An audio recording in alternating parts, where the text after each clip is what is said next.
नमस्कार। अमेरिका की एक एजेंसी है the US immigration and customs enforcement agency ICE. उसने कल एक ऐसा ऐलान किया है जिससे लाखों जो छात्र हैं जो अमेरिका में पढ़ रहे हैं उनके सपनों पर, उनके पूरे एकेडमिक जो उनकी यात्रा है, जो पढ़ाई की जो सफ़र है उनका, उस पर बहुत बड़ी चोट पहुंची है। इस एजेंसी ने ये कहा है कि जिन विद्यार्थियों के, जिन छात्रों के जो पढ़ाई लिखाई सेशंस हैं वो अगर सितंबर से, फॉल जैसे बोलते हैं, सितंबर से ऑनलाइन होने जा रहे हैं, उनको अमेरिका में नहीं रहने दिया जाएगा। उनको अपने अपने देश वापस जाना होगा, वो वहीं से ऑनलाइन तालीम हासिल कर सकते हैं। इसका बहुत बड़ा प्रभाव भारतीय छात्रों पर भी पड़ेगा, भारत से जो लोग पढ़ने गए हुए हैं। वहाँ की जो तालीम है मतलब महंगी तालीम है अमेरिका की, और जो पढ़ने गए हैं वो इसी लिहाज से जाते हैं, लोन लेकर भी जाते हैं, वहाँ से भी लोन लेते हैं और कर्ज़े में, मतलब कर्ज़े से पढ़ाई भी करते हैं। मैं इसलिए जानता हूँ कि मेरे अपने बच्चे बाहर जाकर पढ़े हैं, फिर वापस आए हैं, कर्ज़े नहीं लिए बेशक। लेकिन ये जो ऐलान हुआ है, ये इसका असर सबसे ज़्यादा F1 वीज़ा और M1 वीज़ा वालों पर पड़ेगा। ये सिर्फ पढ़ाई के लिए जो दिए जाते हैं और वोकेशनल स्टूडेंट्स को दिए जाते हैं। जो अमेरिका का स्टेट डिपार्टमेंट है उसने 2019 में, साल 2019 में 3,88,839 F वीज़ा दिए थे और 9,518 M वीज़ाज़ दिए थे। अब सवाल ये उठता है कि अगर तो ये बच्चों को वापस आना है, वहाँ से भारत वापस आना है या अपने अपने देश जहाँ से भी आए वहाँ वापस जाना है, इनकी फ़ीस क्या वही रहेगी? क्योंकि अमेरिका का बहुत बड़ी कमाई का बहुत बड़ा ज़रिया भी है ये जो एजुकेशन है, जो फ़ीस आती है उससे कमाई होती है। ये बात और है कि ये भी एक आर्थिक संकट का कारण है कि जो लोन दे रखे हैं अमेरिकी बैंक्स ने बच्चों को पढ़ने के लिए, वो भी बहुत बड़ी तादाद में बाकी है। तो देखना ये है कि क्या फ़ीस भी कम करेंगे, जबकि बच्चे रेजिडेंस में नहीं होंगे, हॉस्टल्स में नहीं रह रहे होंगे, खाना वाना नहीं बन रहा होगा मेस का, उसके अलावा साफ़ सफाई, पूरा जो बुनियादी ढांचा है, जो इंफ्रास्ट्रक्चर है यूनिवर्सिटीज़ का, उसका इस्तेमाल नहीं हो रहा होगा। तब भी अगर बच्चे अपने मुल्क को वापस आ जाते हैं और ऑनलाइन पढ़ाई करते हैं तो क्या फ़ीस भी वैसी ही रहेगी, उतनी ही रहेगी? दरअसल कोरोना की वजह से हर जगह हदबंदी हो रही है, चाहे वो अंतर्राष्ट्रीय स्तर पर देशों के बीच हो और चाहे वो राष्ट्रीय स्तर पर राज्यों के बीच हो। मैं आपको बताता हूँ, और ये बात सिर्फ जो छात्र हैं, विद्यार्थी हैं, उन तक नहीं है महदूद। कुवैत में करीब 8 लाख नौकरीशुदा भारतीयों को वापस आना पड़ सकता है। कुवैत में पार्लियामेंट्री कमेटी ने एक ड्राफ्ट बिल अप्रूव किया है और उसमें ये फैसला किया गया कि जो बाहर से काम करने लोग आए हैं उनकी तादाद कम की जाए। बिल के मुताबिक जो भारतीय लोग हैं उनकी जो तादाद है वहाँ पर वो 15% से ज़्यादा नहीं होनी चाहिए। कुवैत की जो पॉपुलेशन है, जो उसकी जनसंख्या है, उससे 15% से ज़्यादा नहीं होनी चाहिए। इसका मतलब ये है कि करीब 8 लाख भारतीय कुवैत छोड़ सकते हैं, उनको छोड़ना पड़ सकता है। जो भारतीय समुदाय के लोग हैं वहाँ पर वो सबसे ज़्यादा है कुवैत में, करीब 10 लाख और 45 हज़ार, माफ़ करें, 10,45,000 भारतीय हैं वहाँ पर। और कुवैत की जो जनसंख्या है वो 43 लाख के करीब है और कुवैतीज़ की संख्या जो है वो 13 लाख है। और जो बाहर से लोग आए हैं वो 30 लाख कुल है, जिनमें भारतीय लोग ही इतने हैं। तो अब देखना ये है कि ये बेचारे जब आएंगे वापस, यहाँ से नौकरी नहीं मिली थी, यहाँ काम नहीं मिला था, तो इसलिए बाहर गए थे। बिल्कुल इनका हाल भी बिल्कुल वैसे ही है जैसे प्रवासी मज़दूरों का होता है। सिर्फ स्तर का फ़र्क है कि प्रवासी मज़दूर जो थे वो दिहाड़ी पे काम करते थे, कंस्ट्रक्शन लेबर्स थे। ये लोग जो हैं ये पढ़े लिखे लोग भी हैं, इनमें कम पढ़े लिखे लेकिन हुनरमंद लोग हैं जो गल्फ़ के राज्यों में गए हैं। यही हाल अमेरिका जैसे मुल्कों में, वहाँ और प्रवासी मज़दूर गए हुए हैं जो बहुत ज़्यादा पढ़े लिखे हैं, जैसे हमारे IT एक्सपर्ट्स, वो भी तो प्रवासी मज़दूर है। इन्फोसिस ने 200 परिवारों को वापस लाने का फ़ैसला किया है। और जो लोग वहाँ सेटल्ड हैं भारतीय मूल के, जो बहुत ज़ोर शोर से हाउडी मोडी करते थे, उनको ये सोचना होगा कि मतलब ये इस महामारी के समय में देश को ज़रूरत क्या है, राष्ट्रवाद के अफ़ीम की, धर्म की अफ़ीम की, या एक ऐसे सोच की जो अर्थव्यवस्था को भी बाहर लाए हमारी और जो कोरोना से भी ढंग से निपटे। Green shoots have emerged after the restrictions were lifted, says Finance Ministry's macroeconomic report for June. यानी वित्त मंत्रालय की तरफ से एक जून की मैक्रो इकोनॉमिक रिपोर्ट में दावा किया गया है कि कोरोना वायरस का प्रभाव भारत में कम होने और जो लॉकडाउन है उसको हटने के बाद अर्थव्यवस्था में सुधार की कोंपलें, हरी हरी कोंपलें फूटने लगी हैं।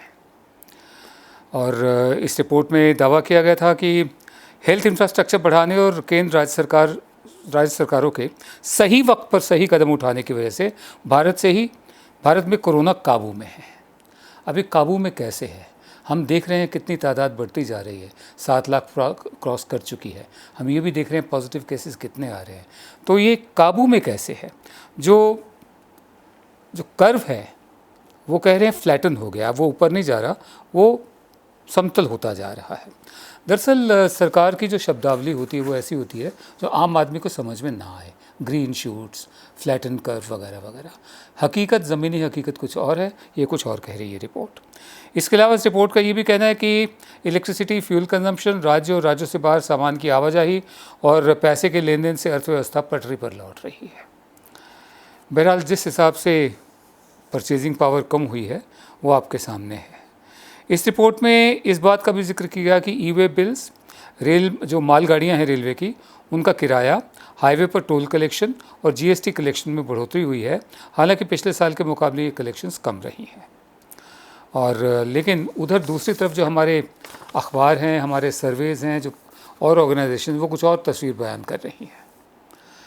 जो फिक्की, मैं आपको बताऊं, फिक्की और इंडियन एंजल नेटवर्क है एक, उसने एक जॉइंट सर्वे करवाया। उससे पता चलता है कि देश के 33% स्टार्टअप्स जो हैं वो रुक गए हैं, ऑन होल्ड हैं, जबकि 12% स्टार्टअप बंद हो चुके हैं।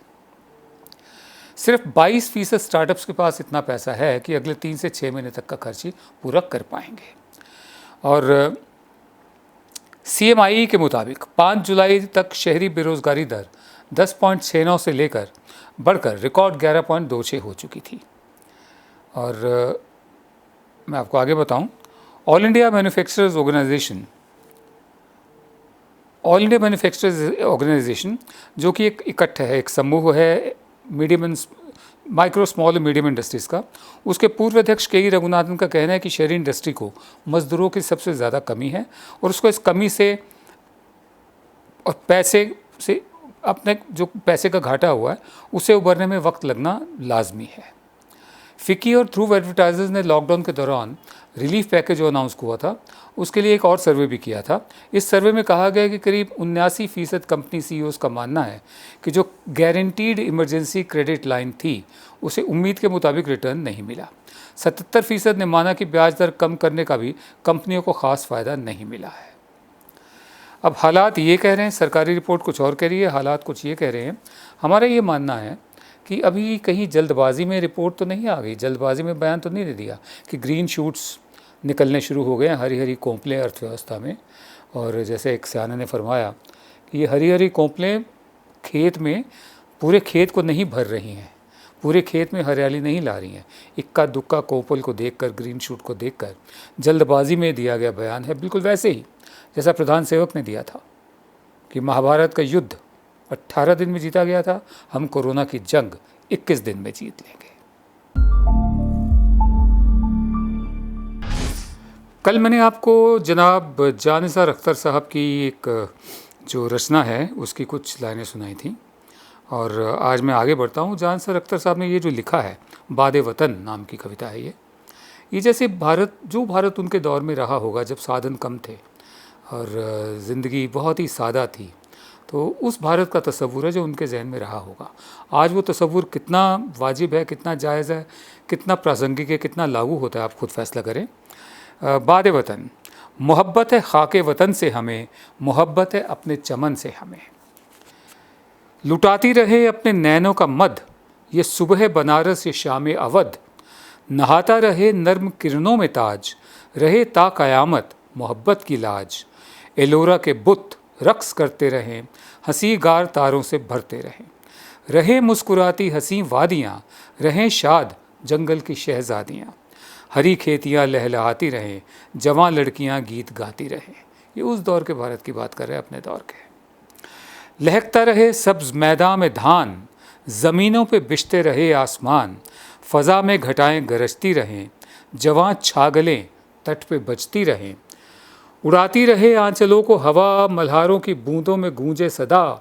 दहकती रहे पाक होली की आग, रहे खेलती नारियां पी से फाग।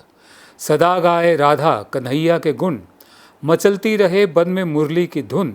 रहे ये दिवाली की जगमग बहार, मुंडेरों पे जलते दियों की कतार। फ़ज़ा रोशनी में नहाती रहे, हमारी ज़मीन जगमगाती रहे। रहे आसमां पर दहकता हिलाल, रहे ईद का मुस्कुराता जमाल।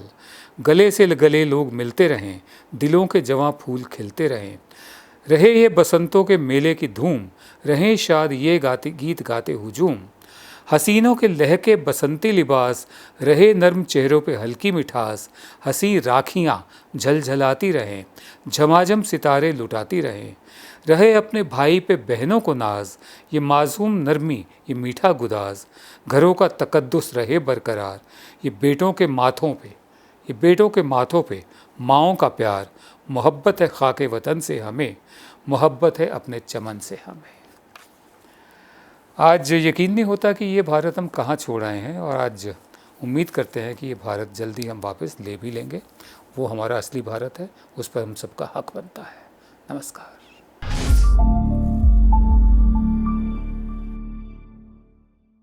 अब खबरें पाइए सबसे पहले हमारे मोबाइल न्यूज एप्लीकेशन पर। एंड्रॉइड या iOS प्लेटफॉर्म पर जाइए, HW न्यूज नेटवर्क को सर्च कीजिए, डाउनलोड कीजिए और अपनी सुविधानुसार भाषा का चयन कीजिए। खबरों की भीड़ में अपने काम की खबर पाते रहिए।